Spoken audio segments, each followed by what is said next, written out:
विद्यार्थियों, स्वागत है आपका अपना YouTube channel senior coaching centre Imamganj में। आज मैं क्लास 10th का फिजिक्स में लेकर आया हूं बहुत ही इंपॉर्टेंट क्वेश्चन जो बहुत बार एग्जाम में पूछा जाता है। बिहार बोर्ड के क्लास 10th के एग्जाम में बहुत बार क्वेश्चन पूछा गया है और इससे बहुत सारे क्वेश्चन देता है। बहुत ही इंपॉर्टेंट क्वेश्चन इसे पूछा जाता है और बहुत सारे क्वेश्चन इसे बनता भी है ऑब्जेक्टिव। तो आज मैं उस टॉपिक को लेकर आया हूं जो आपके लिए बहुत ही इम्पोर्टेंट है। आज मैं आप लोग का बताऊंगा अवतल, उत्तल और समतल दर्पण का उपयोग कहाँ किया जाता है। अवतल, उत्तल और समतल दर्पण का उपयोग के बारे में बताएंगे विद्यार्थी। देखते हैं समतल दर्पण, अवतल दर्पण एवं उत्तल दर्पण के उपयोग के बारे में आज सीखेंगे जो बहुत ही इंपॉर्टेंट है। हमेशा क्वेश्चन इससे रिलेटेड पूछा जाता है। तो चलिए देखते हैं अवतल, उत्तल दर्पण और समतल दर्पण का उपयोग कहाँ कहाँ किया जाता है। तो पिछले क्लास में कुछ बताए थे समतल दर्पण के बारे में, कहाँ कैसे किया जाता है इसका उपयोग। तो समतल दर्पण का उपयोग चेहरा देखने में और फोलर कुकर में किया जाता है। फोलर कुकर में किया जाता है चेहरा देखने के लिए। जो चेहरा देखते हैं हम लोग उसमें समतल दर्पण होता है और फोलर कुकर होता है। एक कुकर टाइप का होता है, बक्सा बॉक्स की टाइप का होता है, उसमें खाना बनता है और कुछ जो है ऐसे बनता है। तो उसमें सोलर कुकर में इसका उपयोग किया जाता है। आगे हम सोलर कुकर के बारे में बताएंगे। लास्ट चैप्टर में फिजिक्स का लास्ट चैप्टर में सोलर कुकर के बारे में पूरा डिटेल से जानकारी लेना है तो वहां पे जानेंगे। दूसरा है अवतल दर्पण का उपयोग। अवतल दर्पण, तो अवतल दर्पण किसको कहते हैं विद्यार्थी, आप जानते हैं? आप जानते हैं अवतल दर्पण किसको कहते हैं? आप कमेंट बॉक्स में दीजिएगा अब आप जवाब। ठीक है, अवतल दर्पण के उपयोग, उसका उपयोग कहाँ करेंगे हम लोग। उसके पीछे पहले अवतल दर्पण द्वारा बनने वाले प्रतिबिंब के बारे में जाने थे। यदि आप उस क्लास को नहीं किए तो आप डिस्क्रिप्शन बॉक्स में लिंक है, आप देख लीजिए वहां से कहाँ इसका किस प्रकार से प्रतिबिंब बनता है। बहुत ही मजेदार तरीका से ट्रिक के माध्यम से बताए थे। प्रतिबिंब बनाना एकदम आसान है। तो चलिए इसका उपयोग कहाँ किया जाता है। तो सबसे पहले इसका उपयोग सौर्य भट्टियों में किया जाता है। सौर्य भट्टी क्या होता है विद्यार्थी? सौर्य सेल जिसको कहते हैं, सौर्य जो है से लगा हुआ रहता है, वहां से उष्मा का उत्पादन होता है। सौर्य प्रकाश से, सूर्य के प्रकाश के द्वारा उष्मा का उत्पादन होता है। तो इसमें क्या होता है, सूर्य के प्रकाश को केंद्रित करने के लिए बड़ा सा अवतल दर्पण को लगाया जाता है ताकि ज्यादा से ज्यादा प्रकाश जो है से एक जगह पर एकत्रित हो और उसका उपयोग किया जा सके। प्रकाश उष्मा एकत्रित होता है और उसका उपयोग किया जाता है। हजामत बनाने वाले दर्पण में, हजामत बनाने वाले दर्पण में भी अवतल दर्पण का उपयोग किया जाता है।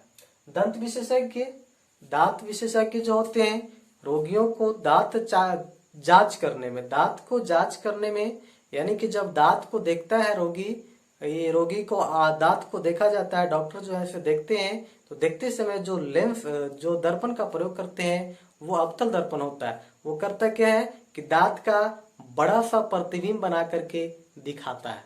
जैसा दिखाता है, बड़ा सा प्रतिबिंब बना करके दिखाता है, जिसके कारण वह दांत को आसानी से देख सकते हैं। इसके अलावा रोगियों के आंख, नाक, कान आदि जांच करने में भी अवतल दर्पण का उपयोग किया जाता है। अगला है टॉर्च, सर्चलाइट तथा मोटर गाड़ी के अग्रदीप में। टॉर्च देखिए आप लोग, टॉर्च जलाया भी है, जरा सा लाइट जलाओ तो पूरा दूर तक फैल जाता है।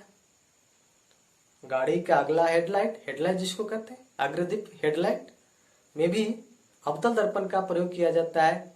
क्यों? क्योंकि वह प्रकाश का जो है समानांतर किरण अधिक दूरी तक फैलाए, इसीलिए अवतल दर्पण का प्रयोग जो है से किया जाता है। क्लियर? अगला इसमें है परावर्तक दूरबीन बनाने में, दूरबीन बनाने में भी इसका उपयोग, परावर्तक दूरबीन बनाने में इसका उपयोग किया जाता है।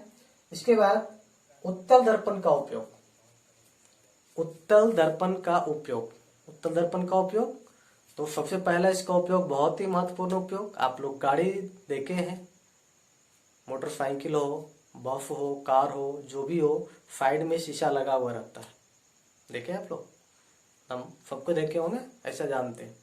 तो उसमें कभी सोचे कौन सा दर्पण होता है, क्या होता है उसमें? तो वो दर्पण होता है, क्या होता है, साइड का दर्पण, जिसको साइड मिरर कहते हैं। क्या कहते हैं, साइड मिरर। इसमें जैसे उत्तल दर्पण का उपयोग किया जाता है। किसका उपयोग किया जाता है, उत्तल दर्पण का उपयोग किया जाता है। किसका, उत्तल दर्पण का उपयोग। क्यों, उसमें ही क्यों किया जाता है, क्योंकि इसका दृष्टि क्षेत्र जो होता है व्यापक होता है, बहुत दूर तक देख सकता है, देखने की क्षमता होता है, और इसका प्रतिबिंब जो होता है वास्तविक दिखाई देता है। तो जब साइड में लगा हुआ रहता है शीशा, तो प्रतिबिंब जब गाड़ी पीछे से आ रहा है तो उसको प्रतिबिंब सीधा दिखाई देता है और बहुत दूर से ही देख लेता है, छोटा रूप में दिखाता है, ताकि पता चल जाता है आज जो ड्राइवर होता है उसको कि पीछे से गाड़ी आ रहा है, हमें साइड देना है या नहीं देना है, या आगे जाके रुकना है। ये साइड के देखने के लिए शीशा लगा हुआ रहता है, साइड मिरर। 2 मंजिले सवारी बस, 2 मंजिले आजकल 2 मंजिले बस, 2 तल्ला बस चल रहा है।